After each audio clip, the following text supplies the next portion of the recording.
भैया क्या मैं अभी भी जेई निकाल सकता हूँ? मेरा कुछ हो सकता है लाइफ के अंदर? Can I still crack JEE? भरे पड़े हैं ऐसे क्वेश्चंस और मेरी कुछ ओपिनियंस है, कुछ टिप्स हैं तुम लोगों के लिए जो मैं तुम्हारे साथ आज शेयर करना चाहता हूँ। पहली चीज़ जल्दी से सुन लो, टाइम वेस्ट करने का कोई मोटिव नहीं है। पहली चीज़ जो हमें ध्यान रखनी पड़ेगी वो है कि हमारा RDS तुमने पढ़ा है केमिस्ट्री के अंदर होता है रेट डिटरमिनिंग स्टेप।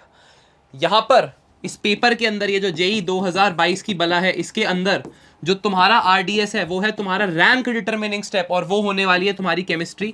इस चीज को हम 10 बार 1000 बार प्रूव कर चुके हैं, ठीक है।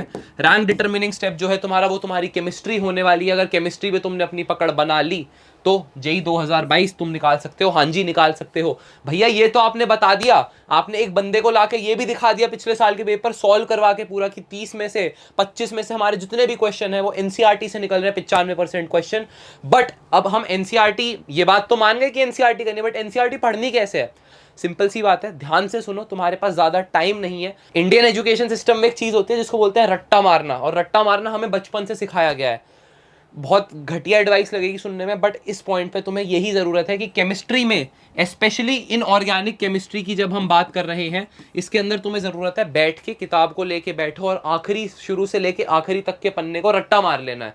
ये वाला काम हमें सबसे पहले करना पड़ेगा। This is of utmost importance, क्योंकि यहीं पर तुम अपने जो नंबर है वो लूज करने वाले हो और वो नहीं करने हैं हमें, क्योंकि ये है हमारा आरडीएस रैंक डिटरमिनिंग स्टेप। दूसरा स्टेप जो हमें लेना है, केमिस्ट्री मैंने पहले ही तुम्हारी सॉर्ट करवा दी है। अब दूसरा स्टेप है कि जो हमारा सेकंड स्ट्रॉन्गेस्ट सब्जेक्ट है और जो हमारा थर्ड स्ट्रॉन्गेस्ट सब्जेक्ट है, इनको हमें पकड़ना पड़ेगा। फर्स्ट स्ट्रॉन्गेस्ट हो या ना हो, ठीक है, प्लीज केमिस्ट्री को रख लो, क्योंकि यहां से तुम मैक्सिमम नंबर लगा सकते हो अपने मिनिमम अमाउंट ऑफ इनपुट के अंदर। सेकंड और थर्ड स्ट्रॉन्गेस्ट डिसाइड कर लो, ये तुम्हारा पी हो सकता है, ये एम हो सकता है, ये एम हो सकता है, ये पी हो सकता है। ये परम्यूटेशन कॉम्बिनेशन अपने आप बिठा लो और उसके बाद इन सब्जेक्ट्स पे लग जाओ, क्योंकि ये चीज हमें पता है कि इनके अंदर सिलेबस बाहर से आने वाला है। हाँ ठीक है, 30-40% हमारे एनसीईआरटी कॉन्सेप्ट यूज हो जाएंगे, बट प्रीडोमिनेंटली हमारा इसमें पेपर थोड़ा सा बाहर से आ सकता है। तो उसके लिए हमें यहां पर भी धुनना पड़ेगा। इसके अंदर कहां पर हमें मेहनत करनी है, ध्यान से सुनना। मेहनत वहां पे करनी है, प्लीज ध्यान से सुनो। मेहनत अपने को वहां पे करनी है। पहली बात, जेई के अंदर फ्रीक्वेंसी, ठीक है, कि पिछले सालों में कितनी बार क्वेश्चन आ रहा है इस चीज का ध्यान रखना है। जैसे इंटीग्रेशन के आजकल क्वेश्चंस नहीं आते, कम आते हैं क्वेश्चंस।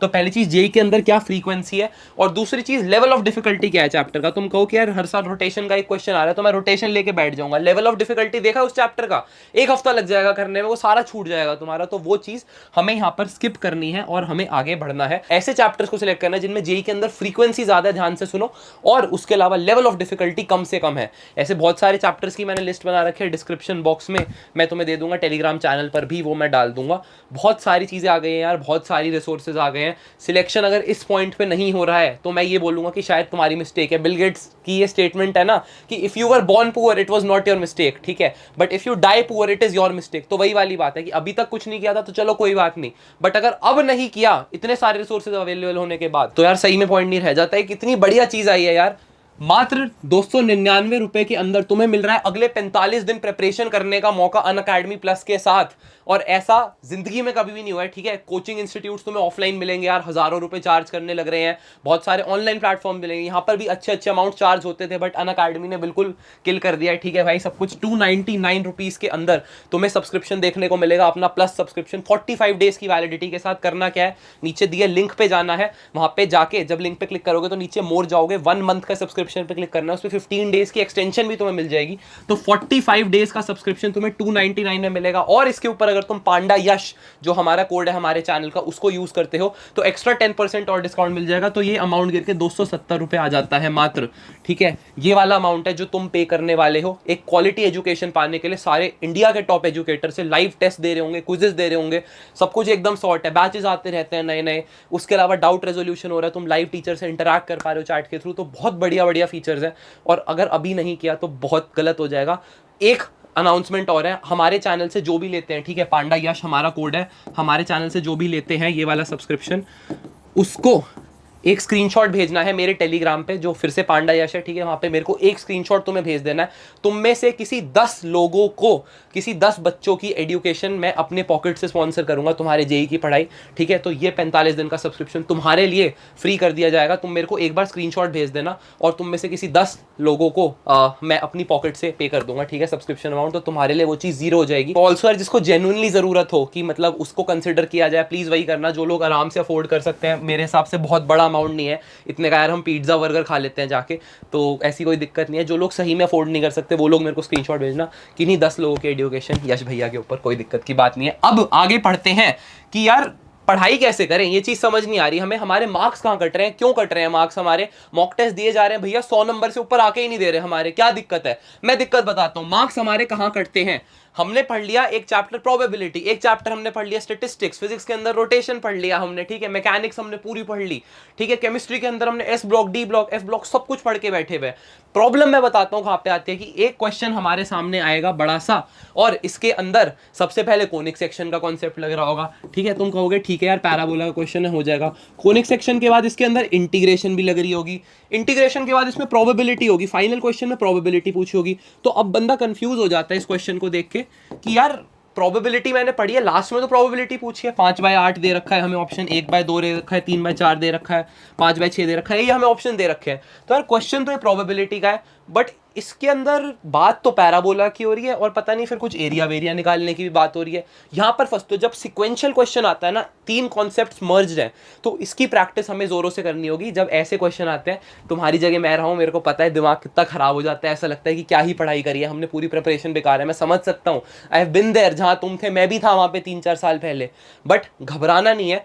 इसका सॉल्यूशन, इस चीज का जो पूरा हमारा सॉल्यूशन है, समाधान है, वो सिर्फ एक है, वो है PYQs। PYQs भैया करने बैठते हैं, समझ ही नहीं आती, थिंकिंग अप्रोच समझ नहीं आती। मेरे प्यारे भाई बहनों, यही तो बनानी है, ये जो हमारी थिंकिंग अप्रोच है वो इन्हीं क्वेश्चन से आएगी। इसके लिए क्या करना है मैं बताता हूँ। प्रीवियस ईयर के पेपर उठाओ, ठीक है, तुमने मान लिया कि यार तुम 10 पेपर सॉल्व करोगे, इन 10 पेपर को बांट दो 2 भागों में, ठीक है, अरे यार सर्कल बन गया इनको 2 भागों में बांट दो, 5 और 5 के भाग में बांट दिया हमें। इन 5 पेपर को तुम्हें सॉल्व नहीं करना है, ध्यान से सुनो, इन्हें सॉल्व नहीं करना है तुम्हें PYQs को, इनको तुम्हें बस पढ़ाई करनी है, ठीक है। बेसिकली क्वेश्चन देखा, सॉल्यूशन देखा, क्वेश्चन देखा, सॉल्यूशन देखा, इससे तुम्हें अप्रोच समझ आएगी कि यार जेई में क्वेश्चन आ तो रहे हैं बट ये कैसे आ रहे हैं। 5 पेपर से अप्रोच समझो, और बाकी 5 पेपरों को क्या करना है भैया, इन पेपरों को तुम्हें लगाना है और बिल्कुल धुन के लगाना है, ऐसे लगाना है कि ये 3 घंटे जिंदगी में फिर से वापस नहीं आने वाले। तुम्हारी पिछली 1-2 साल की पूरी जो प्रेपरेशन है उसको कंडेंस करके इन 5 पेपरों में निकालना है। तुम्हारे 3 घंटे के पेपर है, 5 पेपर 15 घंटे, तुम्हारे ये हाईएस्ट कॉन्सेंट्रेशन वाले होने चाहिए, जो भी तुमने लर्निंग इन 5 पेपरों को पढ़ के, कि जेई का क्वेश्चन सेटर जो है, एक आदमी बैठा, एक प्रोफेसर बैठा है IIT में, ये वाला पेपर सेट करने लग रहा है, वो किस तरीके का पेपर बना रहा है वो समझ लिया तुमने इन 5 पेपरों से, तो इन 5 पेपरों में तुम्हारे मॉक टेस्ट में 100% नंबर तुम्हारे बढ़ रहे होंगे। अगली बात पे चलते हैं, सबसे इंपॉर्टेंट बात भैया, स्टिल पॉसिबल। इस क्वेश्चन का आंसर दे दो जिसके लिए हम आए हैं इस वीडियो पे, ध्यान से सुन लो, ध्यान से सुन लो। अगर तुम जेई के टॉपिक से, फिजिक्स केमिस्ट्री मैथ्स में हमारे टॉपिक्स हैं, ठीक है, उनसे तुम वेगली अकस्टम्ड हो। वेगली अकस्टम्ड का मतलब क्या है भैया, यहां एक शब्द लिख रहा हूं बड़ा बड़ा, अगर इस शब्द का तुम्हें मतलब पता है और उसके साथ साथ इस शब्द का फॉर्मूला तुम लिख सकते हो, तो मैं कहूंगा कि तुम इस टॉपिक से वेगली अकस्टम्ड हो। तो पीसीएम के मेजर टॉपिक से, लगभग अगर 80% टॉपिक से तुम वेगली अकस्टम्ड भी हो, ठीक है, कि तुम्हें पता है टॉर्क क्या होता है और इसका क्या फॉर्मूला होता है, क्रॉस प्रोडक्ट होता है, डॉट प्रोडक्ट होता है, ये चीजें तुम्हें पता है, तो फिर तुम वेगली अकस्टम्ड हो। अगले 3 महीने में शॉर्ट निकाल सकते हो, एक अच्छा कॉलेज मिल जाएगा भैया, बिल्कुल मिल जाएगा, अगर अभी से धुन के प्रिपरेशन करते हो। सिंपल सी बात है यार, अपने हाथ में क्या है, वहां पे तुम, मेरी बला से यार कुछ भी ना हो, बट तुम जाओ एग्जाम हॉल में जेई के दिन और वहां पे इन्विजिलेटर खींच के तुम्हें चांटा मार दे, हो सकता है तुम एग्जाम हॉल में जाओ और तुम्हारी तबीयत खराब हो जाए, उल्टी जैसा फील होने लग जाए, ठीक है यार, कुछ भी हो सकता है हमारे साथ, बट पॉइंट इज कि अपने हाथ में क्या है, ये चीजें हमारे कंट्रोल में बिल्कुल भी नहीं है। हमारे हाथ में है कर्म करना, मेहनत करना, अगले 2-3 महीने ऐसी प्रिपरेशन करना कि यार जब 3 महीने बाद हम पेपर के एग्जाम हॉल से निकलें तो फिर रिग्रेट ना हो लाइफ के अंदर कि यार थोड़ी और मेहनत कर देता, यार ये चीज और पढ़ देता, तो फिर क्या ही हो जाता। और वो सबसे गंदा रिग्रेट होता है, आई हैव बिन देयर, इसलिए मैं तुम्हें बता रहा हूँ कि यार ये चीज और कर ली होती, बोलते रहे टीचर्स बट नहीं करी मैंने, तो क्या ही बात हो जाती। ये वाली फीलिंग नहीं आने देनी है अपने अंदर। तो IIT बोल दूं कि तेरा नहीं होगा IIT, तो मान के बैठ जाएगा क्या? नहीं होगा। तो फिर इस चीज को देखने का पॉइंट क्या है? सिंपल सी बात है, इस चीज का ये पॉइंट है कि तू अवेयर है और तेरे को अभी भी लगता है कि तू निकाल देगा, तेरे सबकॉन्शियस में वो चीज फीड है कि अभी भी तू इस वीडियो को देख रहा है, देख रही हो, ठीक है, तुम निकाल सकते हो अभी भी। ये वाली चीज तुम्हारे दिमाग के अंदर है। तुम वो बच्चे नहीं हो जो नेटफ्लिक्स पे बैठा हुआ अभी वेब सीरीज देखने लग रहा है, या तू वो बच्चा नहीं है जो बैठा हुआ अपने दोस्तों के साथ केजीएफ देख रहा है, पिक्चर हॉल में पॉपकॉर्न खाने लग रहा है। तू अभी भी कमिटेड है, तूने अभी भी चीजें सैक्रिफाइस करी है और तू कर रहा है, इसलिए तू निकाल सकता है ये वाला पेपर। इस चीज को समझ। हनुमान अपनी शक्तियां भूला था, ऐसे शक्तियां भूल रहे हो तुम लोग। तुम्हें लग रहा है टाइम कम है, अब क्या होगा, मेरा सिलेबस ही नहीं हुआ, जो पढ़ता हूं वो भूल जाता हूं मैं। ये सब चीजें बकवास है। अभी तुम्हारे पास टाइम है, बट इसका मतलब ये नहीं है कि हम टाइम का जुडिशियस यूज ना करें।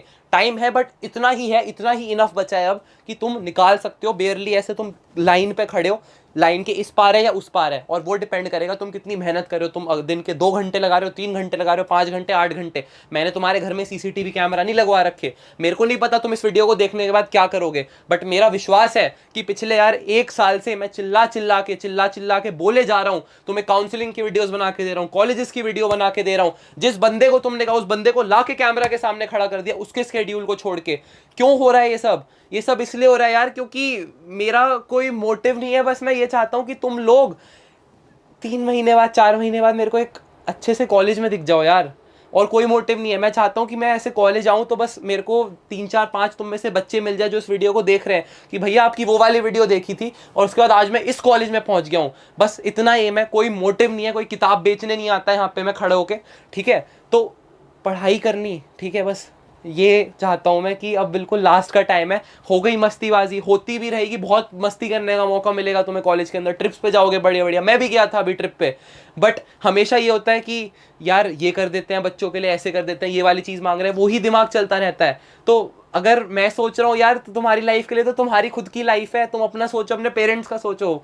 और पता नहीं यार, मतलब तुम बस पढ़ने बैठ जाओ और कोई एम नहीं है, ठीक है। ऐसा कंटेंट आता रहता है, चैनल को सब्सक्राइब कर सकते हो, थोड़ा सा भी वर्दी लगता है तो लाइक कर सकते हो वीडियो को। और मैं जा रहा हूँ यार, मतलब अगर if this does not motivate you, I don't know what will, सही में।